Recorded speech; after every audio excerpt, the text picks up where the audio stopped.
Vous êtes-vous déjà retrouvé à monter dans un avion en ayant une faim de loup? Vous ouvrez ce petit plateau en plastique, vous prenez une bouchée et vous vous demandez aussitôt si vous n'avez pas laissé vos papilles gustatives à la porte d'embarquement. Ce n'est ni la compagnie aérienne, ni seulement vous. C'est pourquoi aujourd'hui, nous allons voir pourquoi la nourriture a un goût différent dans les avions. Mais avant de commencer, assurez-vous de vous abonner à Weird History Food. Ensuite, laissez un commentaire et dites-nous quel autre mystère de la science alimentaire vous aimeriez découvrir. Très bien, attachez votre ceinture et préparez-vous au décollage.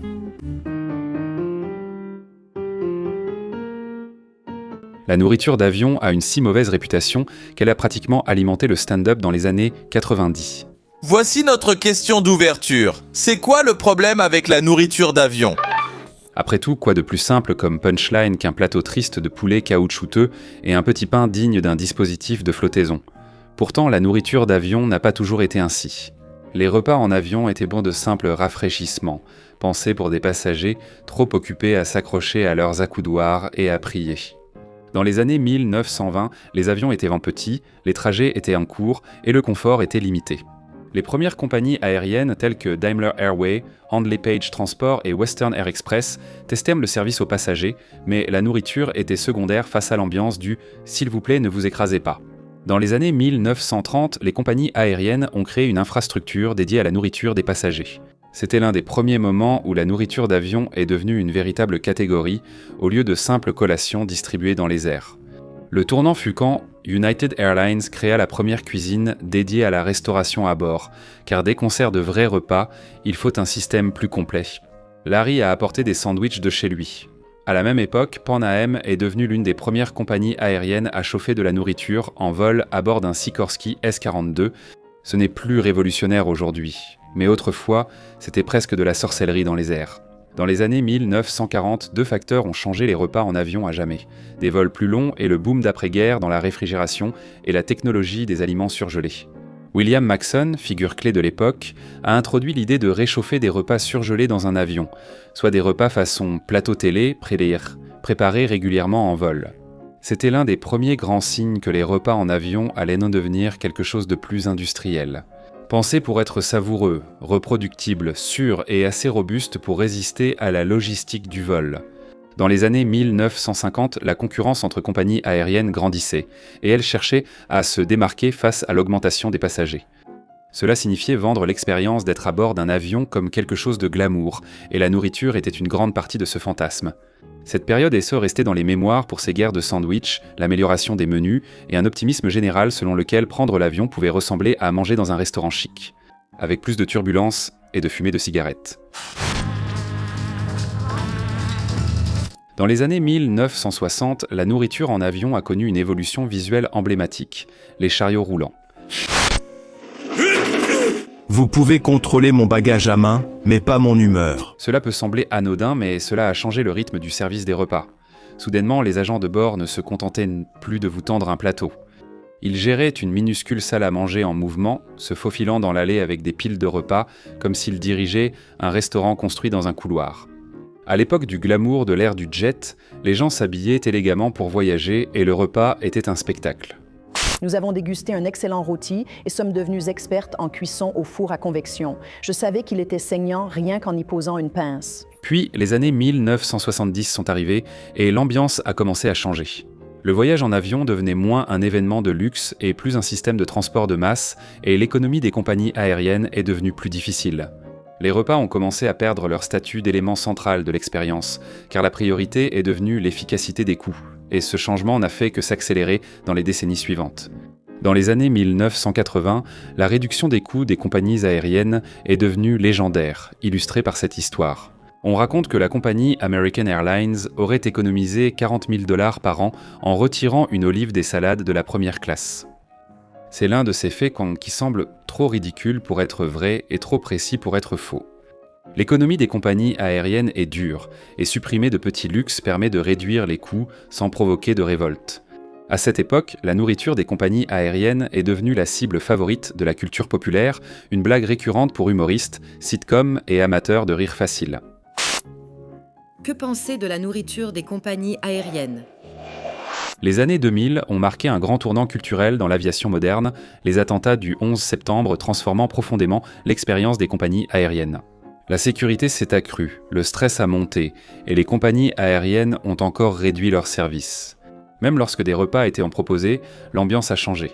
La nourriture à bord a cessé d'être une expérience pour devenir quelque chose qui ressemblait davantage à une épreuve d'endurance. Les compagnies aériennes agissent comme si elles disaient « voilà, bonne chance ». Dans les années 2020, le Covid a bouleversé le transport aérien. Vols réduits, personnel renouvelé, chaînes d'approvisionnement chaotiques et services diminués chez de nombreuses compagnies. Même après la reprise des voyages, certains plats n'ont jamais retrouvé leur qualité d'avant. Les passagers ont eu moins de choix, davantage d'options préemballées et encore moins d'attentes quant à la possibilité de se souvenir d'un plat pour de bonnes raisons. Voilà comment nous en sommes arrivés là. Mais cela ne résout pas la grande question, car même une nourriture d'avion correcte paraît étrangement fade en vol. En réalité, l'histoire porte autant sur ce qui vous arrive en mangeant dans une cabine pressurisée à haute altitude que sur les repas servis par les compagnies aériennes. Pour comprendre pourquoi les repas d'avion paraissent étranges, il faut savoir comment ils sont préparés. Ils ne sont pas cuisinés et servis frais comme dans un restaurant. Elle est intégrée dans un système conçu pour la quantité, la rapidité, la sécurité et la régularité, ce qui signifie que le goût arrive généralement en 4e position. Les repas en avion sont généralement préparés par de grandes sociétés de restauration aérienne, non par la compagnie aérienne.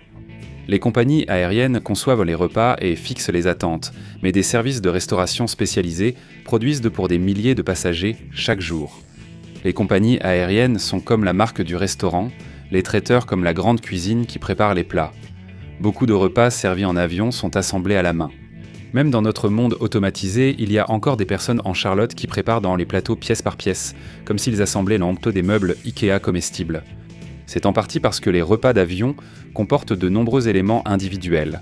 Un plat principal, un accompagnement, un dessert, un petit pain, du beurre, des couverts, des condiments, le tout portionné, emballé, étiqueté et empilé dans un ordre précis. Cela peut donc être distribué rapidement dans une allée étroite. C'est souvent plus frais que ce que suggèrent les blagues, mais pas préparé à la minute. Les repas frais sont généralement préparés au sol, rapidement refroidis, stockés à des températures contrôlées, puis chargés dans l'avion. Ainsi, ils restent sûrs jusqu'au service. C'est sans doute pourquoi la nourriture d'avion paraît fade ou rassie. Elle doit supporter les retards logistiques, pas rivaliser avec un plat de restaurant. Les menus sont généralement élaborés en tenant compte de contraintes majeures. Les compagnies aériennes peuvent collaborer avec des chefs ou des consultants. Mais la nourriture doit bien se réchauffer, tenir dans l'emballage, survivre au transport et rester présentable même après avoir été manipulée en grande quantité. L'objectif est la cohérence et la sécurité, pas l'excellence culinaire. C'est pourquoi certains aliments sont voués à l'échec dès le départ. Les sauces crémeuses peuvent se séparer, les steaks peuvent devenir caoutchouteux, les aliments frits ramollissent, et le poisson peut se transformer en catastrophe olfactive.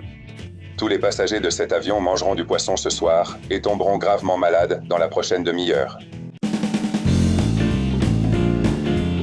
Maintenant, on arrive à la partie qui vous donne envie de ne plus jamais manger dans un avion. La nourriture d'avion n'est pas seulement étrange. Parfois. C'est vraiment risqué, pas forcément parce que c'est toujours dangereux, mais parce que ce système offre tellement d'occasions pour que les choses tournent mal. Un détail troublant des reportages sur la nourriture d'avion est la légèreté de la surveillance, ce qui n'étonne pas vu leur approche distante pour les avions eux-mêmes. Un panneau de porte du côté gauche, appelé « Bouchon Med », s'est détaché à 14 000 pieds d'altitude, provoquant une dépressurisation soudaine de l'avion. D'après les reportages sur les inspections de la restauration aérienne, la FDA n'exige que les traiteurs de nourriture pour avion soient inspectés environ une fois tous les 3 à 5 ans.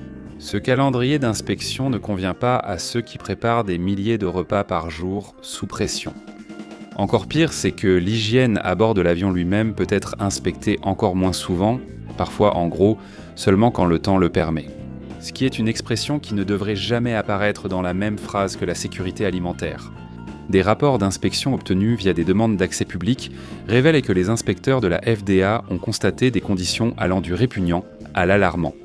Il y a eu des cas de condensation qui goûtaient sur la nourriture, des ventilateurs soufflant de la poussière sur les aliments, des thermomètres affichant jusqu'à 25 degrés d'écart, de la viande crue contaminant de la viande cuite, du pain moisi, des oiseaux et des insectes vivants, et même des excréments d'oiseaux et de rongeurs dans les installations de restauration aérienne. Ce n'est pas l'accompagnement désiré avec votre steak Salisbury. Ce qui est plus frustrant, c'est que les infractions étaient moins fréquentes, mais les sanctions rares. Quand le système est basé sur la rapidité et le volume, il y a toujours une pression pour faire circuler la nourriture. Cela ne signifie pas que chaque repas d'avion est risqué, mais que les enjeux sont plus grands qu'on ne le pense. Pour quelque chose qui est déjà célèbre pour avoir le goût de carton tiède, à votre avis, qu'est-ce que c'est ? Eh bien, il y a environ 7 heures, c'était de la lasagne, ce qui nous amène au grand mystère que nous tournons autour depuis le début. Parce que même lorsque votre nourriture est sûre, et même lorsqu'elle est correcte au sol, elle a quand même un goût étrange dans les airs. Mais pourquoi ?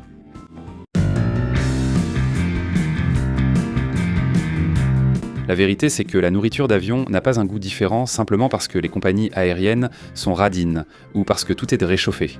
Elle a un goût différent parce que vous changez, en même temps que l'altitude. L'environnement en cabine perturbe vos sens plus qu'on ne le pense. En plus, vos papilles gustatives ne sont pas adaptées à la haute altitude.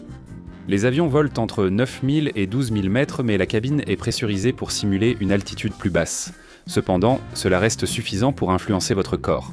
Les cabines d'avion sont beaucoup plus sèches que ce que vous connaissez au sol, ce qui en est une cause majeure. La sécheresse touche votre bouche, votre gorge, mais surtout votre nez, qui joue un grand rôle dans la perception du goût des aliments. Une grande partie de ce que nous nommons goût relève en fait de l'odorat. La langue perçoit les saveurs de base, sucré, salé, acide, amer et umami. Mais la nuance, les arômes et la complexité qui donnent vie à la nourriture passent par votre odorat. Lorsque l'air sec de la cabine perturbe vos voies nasales, cela atténue votre capacité à percevoir les arômes, et soudainement, tout a un goût plus fade. Vous mangez non seulement des aliments moins savoureux, mais aussi avec un système de saveurs réduit. C'est pourquoi les repas d'avion semblent fades, même s'ils sont bons au sol. Les gens peuvent avoir une sensibilité réduite au goût sucré et salé en altitude, donc des aliments qui semblent normalement équilibrés peuvent soudainement donner l'impression qu'il leur manque quelque chose. Les compagnies aériennes compensent souvent en utilisant des assaisonnements plus forts, des sauces plus riches et des profils de saveurs plus prononcés, mais il se peut que vous ne les goûtiez toujours pas comme vous l'attendez. Mais voici où cela devient intéressant. Toutes les saveurs ne sont pas affectées de la même manière. L'umami, ce goût savoureux présent dans des aliments comme les tomates, champignons, fromage affiné, sauce soja, miso et bouillon, résiste mieux en altitude. C'est pourquoi les compagnies aériennes privilégient souvent les ingrédients à base de tomates, les sauces riches et les plats savoureux. L'umami a plus de chances de survivre à l'environnement de la cabine et de rester satisfaisant. Et c'est là que la fameuse boisson d'avion prend enfin tout son sens. Le jus de tomate est populaire dans les avions, même chez ceux qui n'en boivent pas au sol. Cela tient à la tradition, mais aussi à une explication scientifique. Le jus de tomate est en réalité une bombe d'umami salé liquide, quand la douceur et la salinité sont réduites et que votre odorat est affaibli. Une boisson avec autant de profondeur savoureuse peut quand même percer et donner l'impression d'avoir du caractère. Le ginger ale a un avantage similaire, c'est l'une de ces boissons qui semble faite pour être consommée dans un avion. Le profil du gingembre est aussi vif et aromatique, capable de traverser l'expérience gustative atténuée en cabine. C'est sucré, c'est pétillant, et il y a cette petite touche épicée que vos sens peuvent réellement percevoir, même lorsque votre nez a du mal à faire son travail. Donc quand les gens disent que la nourriture d'avion est fade, ils n'ont pas tort. Mais la raison n'est pas seulement la mauvaise cuisine, c'est aussi l'air sec, la perception altérée, l'odorat émoussé et le corps qui fonctionne dans des conditions non prévues, comme en avion. La nourriture est compromise, mais vous l'êtes aussi. Ensemble, vous créez la tempête parfaite, où même un plat correct peut avoir le goût d'une idée vague plutôt que d'un vrai repas. Comprendre pourquoi la nourriture d'avion a un goût différent change l'objectif. Il ne s'agit plus de trouver le repas parfait, mais de s'adapter à l'environnement. Il vaut mieux simplement s'hydrater que de lutter contre cela. Oui, c'est un conseil ennuyeux, mais si la sécheresse émousse votre odorat et rend la nourriture fade, boire de l'eau aide votre corps à mieux fonctionner et empêche vos sens de se désactiver. Vous pouvez aussi choisir des repas qui sont axés sur des saveurs riches en umami. Oh, c'est Cathy, hein. C'est un vrai remède. Que je ne pense pas que tu aimerais. Les sauces riches en tomates, les plats à base de champignons, les viandes braisées, les currys et les glaçages savoureux résistent généralement mieux que tout ce qui est délicat ou subtil. Il est aussi utile de choisir des aliments qui se réchauffent bien. Les plats de pâtes, ragoûts, bols de riz et viande braisée résistent mieux que les aliments misant sur le croustillant ou la fraîcheur. Les burgers sont souvent un mauvais choix, car le pain réchauffé devient étrange. Même si le goût reste correct, la texture les trahit généralement. Et oui, n'allez pas commander de poisson. Oui, nous avons tous pris du poisson. Pourquoi ? Il n'y a pas de quoi s'inquiéter. Nous vous recontacterons rapidement. Le poisson réchauffé a souvent un goût étrange et son odeur se diffuse vite dans une cabine fermée. Même si c'est sûr, vous risquez de gâcher l'humeur des personnes dans les 5 rangées proches.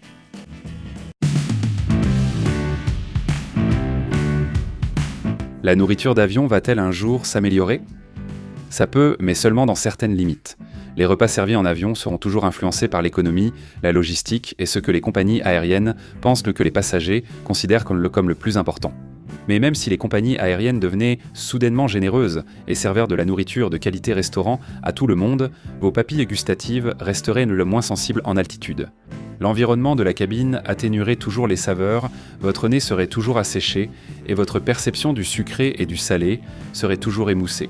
L'avenir de la nourriture en avion n'est pas la haute gastronomie, mais qu'elle devienne plus intelligente, plats riches en umami, meilleure méthode de réchauffage, assaisonnement plus fort, aliments adaptés à la perception du goût en cabine pressurisée.